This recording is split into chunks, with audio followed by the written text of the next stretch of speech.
कौसल्या सुप्रजा रामपूर्वा सन्ध्या प्रवर्तते।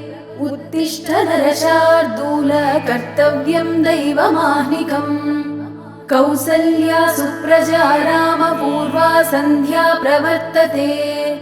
उत्तिष्ठ नरशार्दूल कर्तव्यं दैवमाह्निकम्। उत्तिष्ठोत्तिष्ठ गोविन्द उत्तिष्ठ गरुडध्वज। उत्तिष्ठ कमलाकान्त त्रैलोक्यं मङ्गलं कुरु। उत्तिष्ठोत्तिष्ठ गोविन्द उत्तिष्ठ गरुडध्वज। उत्तिष्ठ कमलाकान्त त्रैलोक्यं मङ्गलं कुरु। मातः समस्त जगतां मधुकैटभारे। वक्षो विहारिणि मनोहर दिव्यमूर्ते। श्रीस्वामिनि श्रितजनप्रियदानशीले। श्रीवेङ्कटेश दैरे तव सुप्रभातम्। तव सुप्रभातमरविन्दलोचने। भवतु प्रसन्नमुखचन्द्रमण्डले। विधिशङ्करेन्द्रवनिताभिरर्चिते। वृषशैलनाथ दयिते दयानिधे। अत्र्यादिसप्तऋषयः समुपास्य सन्ध्याम्। आकाशसिन्धुकमलानि मनोहराणि। आदाय पादयुगमर्चयितुं प्रपन्नाः। शेषाद्रिशेखर विभो तव सुप्रभातम्। पञ्चाननाब्जभव षण्मुखवासवाद्याः। त्रैविक्रमादिचरितं विबुधास्तुवन्ति। भाषापतिः पठति वासरशुद्धिमारात्। शेषाद्रिशेखर विभो तव सुप्रभातम्। ईषत्प्रफुल्लसरसीरुहनारिकेळपूगद्रुमादिसुमनोहरपालिकानाम्। आभाति मन्दमनिलः सह दिव्यगन्धैः। शेषाद्रिशेखर विभो तव सुप्रभातम्। उन्मील्य नेत्रयुगमुत्तमपञ्जरस्थाः। पात्रावसिष्ठ कदलीफलपायसानि। भुक्त्वा सलीलमधकेलिशुकाः पठन्ति। शेषाद्रिशेखर विभो तव सुप्रभातम्। तन्त्री प्रकर्ष मधुरस्वनया विपञ्च्या। गायत्यनन्तचरितं तव नारदोऽपि। भाषा समग्रमसकृत्करचारुरम्यम्। शेषाद्रिशेखर विभो तव सुप्रभातम्। भृङ्गावळी च मकरन्दरसानुविद्ध झङ्कारगीतनिनदैः सह सेवनाय।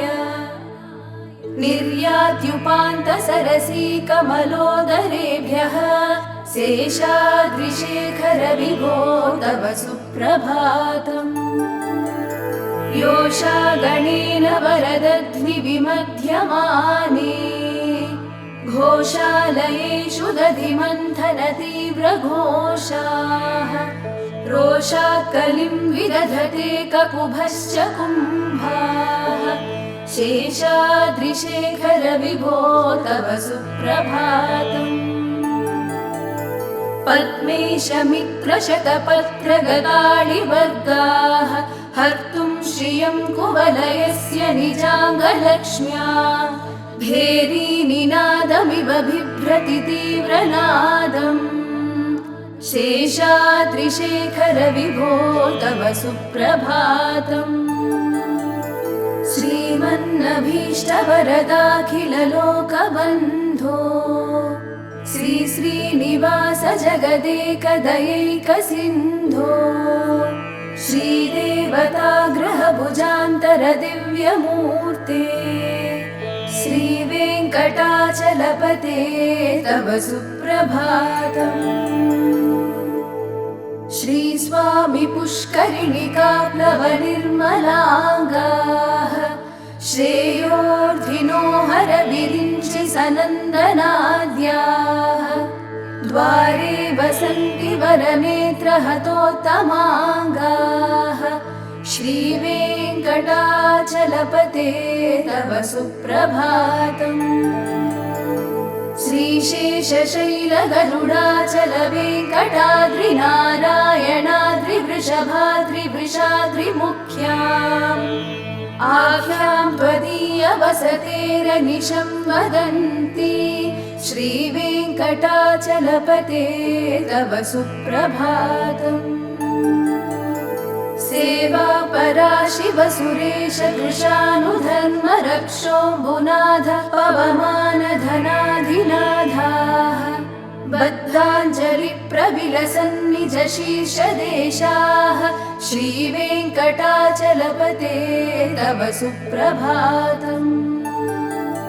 धाडीषु ते विहगराज मृगाधिराज नागाधिराज गजराज हयाधिराजाः स्वस्वाधिकारमहिमाधिकमर्दयन्ते श्रीवेङ्कटाचलपते तव सुप्रभातम्। सूर्येन्दुभौमबुधवाक्पतिकाव्यशौरि स्वर्भानुकेतु दिविषत्परिषत्प्रधानाः त्वद्दासदासचरमावधिदासदासाः श्रीवेङ्कटाचलपते तव सुप्रभातम्। त्वत्पादधूलिभरितस्फुरितोत्तमाङ्गाः स्वर्गापवर्गनिरपेक्ष निजान्तरङ्गाः कल्पागमाकलनयाकुलतां लभन्ते श्रीवेङ्कटाचलपते तव सुप्रभातम्। त्वद्गोपुराग्रशिखराणि निरीक्षमाणाः स्वर्गापवर्गपदवीं परमां श्रयन्तः मर्त्या मनुष्यभुवने मतिमाश्रयन्ते श्रीवेङ्कटाचलपते तव सुप्रभातम्। श्रीभूमिनायक दयादिगुणामृताब्धे देवादिदेव जगदेक शरण्यमूर्ते श्रीमन्ननन्त गरुडादिभिरर्चिताग्रे श्रीवेङ्कटाचलपते तव सुप्रभातम्।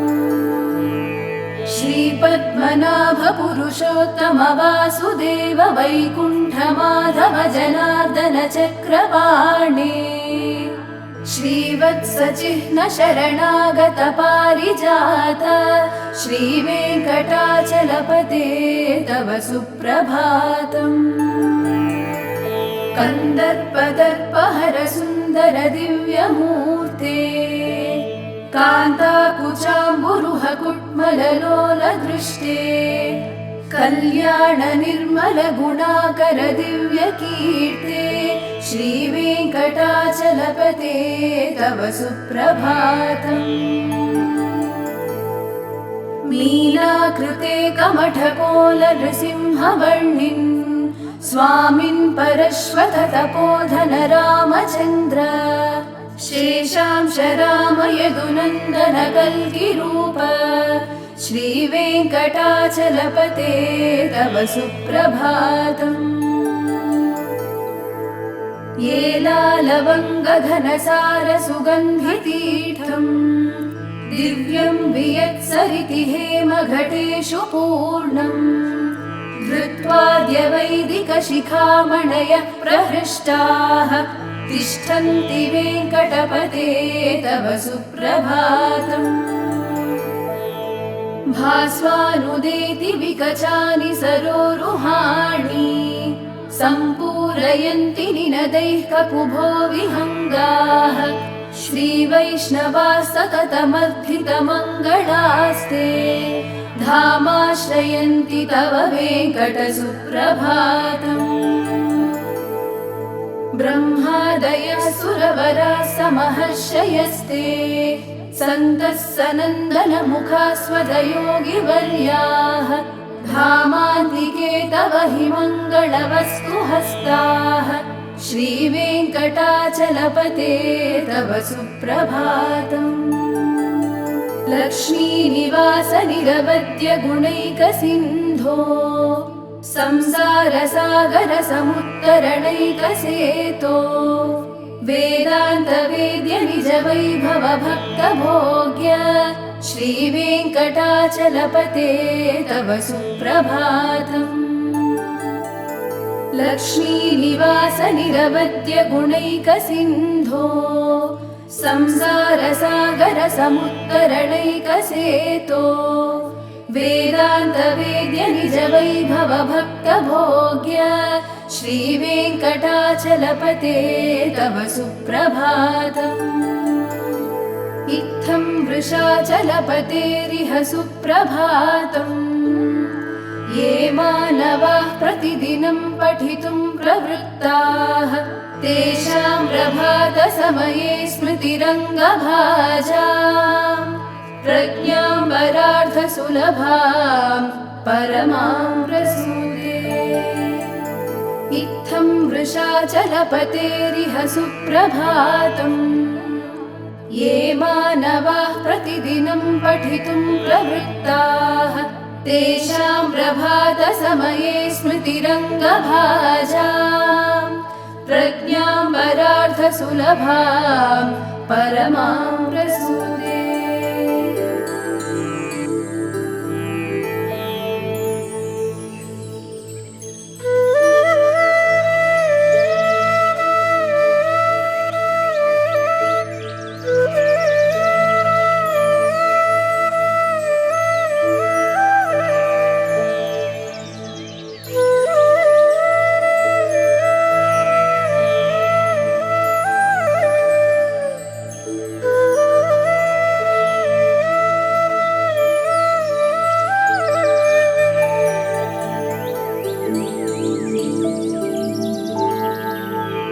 कमलाकुचूचुककुङ्कुमतो नियतारुणितातुलनीलतनो कमलायतलोचनलोकपते विजयी भव वेङ्कटशैलपते। स चतुर्मुख षण्मुख पञ्चमुख प्रमुखाखिल दैवतमौलिमणे शरणागत वत्सल सारनिधे परिपालय मां वृषशैलपते। अतिवेलतया तव दुर्विषहैरनुवेलकृतैरपराधशतैः भरितं त्वरितं वृषशैलपते परया कृपया परिपाहि हरे। अधिवेङ्कटशैलमुदारमते जनताभिमताधिकदानरतात् परदेवतया गदितान् निगमैकमलादयितान् परं कलये। कलवेणुरवावशगोपवधूशतकोटिवृतात् स्मरकोटिसमात् प्रतिवल्लविकाभिमतात् सुखदात् वसुदेवसुतान् परं कलये। अभिरामगुणाकरदाशरथे जगदेकधनुद्धर धीरमते रघुनायक राम रमेश विभो वरदो भवदेव दयाजलधे। अवनीतनया कमनीयकरं रजनीकर चारुमुखाम्बुरुहम् रजनीचरराजतमो मिहिरं महनीयमहं रघुराममये। सुमुखं सुहृदं सुलभं सुखदं स्वनुजं च सुकाय ममोघशरम् अपहाय रघूद्वहमन्यमहं न कथञ्चन कञ्चन जातु भजे। विना वेङ्कटेशं ननाथो ननाथः सदा वेङ्कटेशं स्मरामि स्मरामि। हरे वेङ्कटेश प्रसीद प्रसीद प्रियं वेङ्कटेश प्रयच्छ प्रयच्छ विना वेङ्कटेशं ननाथो ननाथः सदा वेङ्कटेशं स्मरामि स्मरामि हरे वेङ्कटेश प्रसीद प्रसीद प्रियं वेङ्कटेश प्रयच्छ प्रयच्छ अहं दूरतस्ते पदाम्भोजयुग्मं प्रणामेच्छयागत्य सेवां करोमि सकृत्सेवया नित्यसेवाफलं त्वं प्रयच्छ प्रयच्छ प्रभो वेङ्कटेश अज्ञानिना दोषान् शेषान् विहितान् हरे क्षमस्वत्वं क्षमस्वत्वं शेषशैलशिखामणे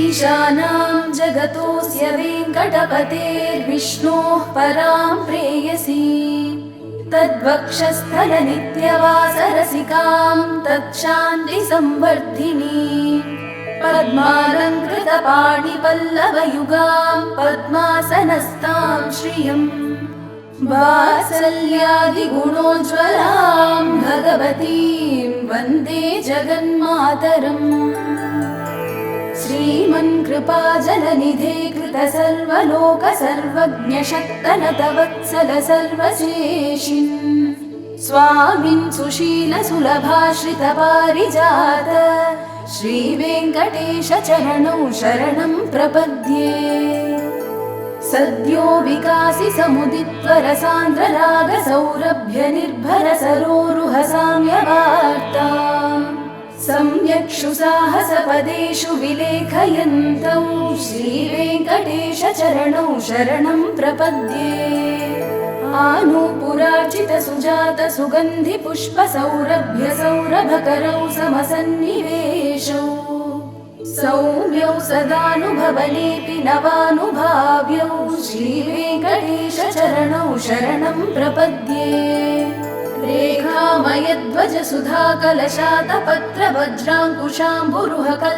रेखामयध्वजसुधाकलशातपत्रवज्राङ्कुशाम्बुरुहकल्पकशङ्खचक्रैः भव्यैरलङ्कृततलौ परतत्त्वचिह्नैः श्रीवेङ्कटेशचरणौ शरणं प्रपद्ये ताम्रोदरद्युतिपराजितपद्मरागौ बाह्यैर्महोभिरभिभूतमहेन्द्रनीलौ उद्यन्नखांशुभिरुदस्तशशाङ्कभासौ श्रीवेङ्कटेशचरणौ शरणं प्रपद्ये सप्रेमभीतिकमलाकरपल्लवाभ्यां संवाहनेऽपि सपरिक्रममादधानौ कान्ताभवाङ्मनसगोचरसौ कुमार्यौ श्रीवेङ्कटेशचरणौ शरणं प्रपद्ये लक्ष्मीमहीतदनुरूपनिजानुभावनीलादिदिव्यमहिषीकरपल्लवानाम् आरुण्यसङ्क्रमणतः किल सान्द्ररागौ श्रीवेङ्कटेशचरणौ शरणं प्रपद्ये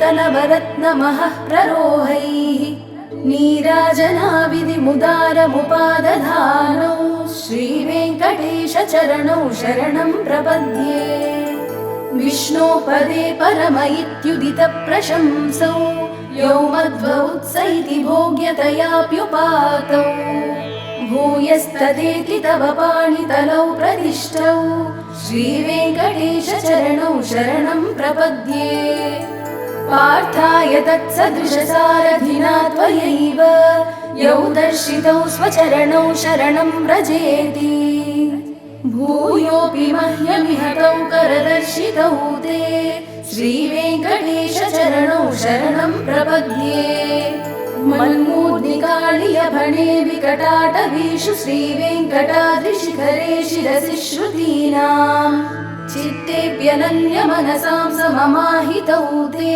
श्रीवेङ्कटेशचरणौ शरणं प्रपद्ये अम्लानहृष्यदवनीतलकीर्णपुष्पौ श्रीवेङ्कटाद्रिशिखराभरणायमानौ आनन्ददाखिलमनोनयनौ तवैतौ श्रीवेङ्कटेशचरणौ शरणं प्रपद्ये प्रायः प्रसन्नजनता प्रथमावगाह्यो मातुस्तनाविव शिशोरमृतायमानौ प्राप्तौ परस्परतुलामतुलान्तरौ ते श्रीवेङ्कटेशचरणौ शरणं प्रपद्ये सत्त्वोत्तरै सततसेव्यपदाम्बुजेन संसारतारकदयार्द्रदृगञ्चलेन सौम्योपयन्तृमुनिना मम दर्शितौ ते श्रीवेङ्कटेशचरणौ शरणं प्रपद्ये श्रीशश्रिया घटिकया त्वदुपाय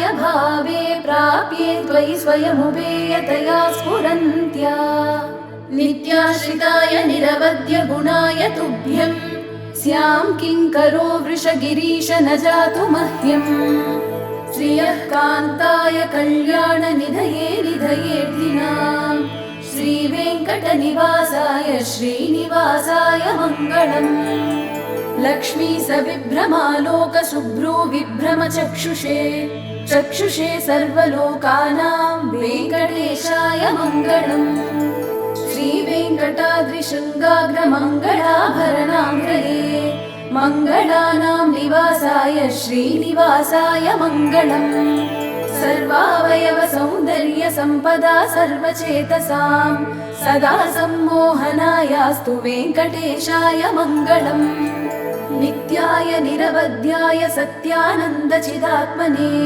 सर्वान्तरात्मने श्रीमद्वेङ्कटेशाय मङ्गलम् स्वतः सर्वविदे सर्वशक्तये सर्वशेषिणे सुलभाय सुशीलाय वेङ्कटेशाय मङ्गलम् परस्मै ब्रह्मणे पूर्णकामाय परमात्मने प्रयुञ्जे परतत्त्वाय वेङ्कटेशाय मङ्गलम् आकालतत्त्वमश्रान्तमात्मनामनुपश्यताम् अतृप्तामृतरूपाय वेङ्कटेशाय मङ्गलम् प्रायस्वचरणौ पुंसां शरण्यत्वेन पाणिना कृपया दिशते श्रीमद्वेङ्कटेशाय मङ्गलम् दयामृततरङ्गिण्यास्तरङ्गैरिव शीतलैः अपाङ्गैः सिञ्चते विश्वं वेङ्कटेशाय मङ्गलम् स्रग्भूषाम्बरहेतीनां सुषमावहमूर्तये सर्वार्तिशमनायास्तु वेङ्कटेशाय मङ्गलम्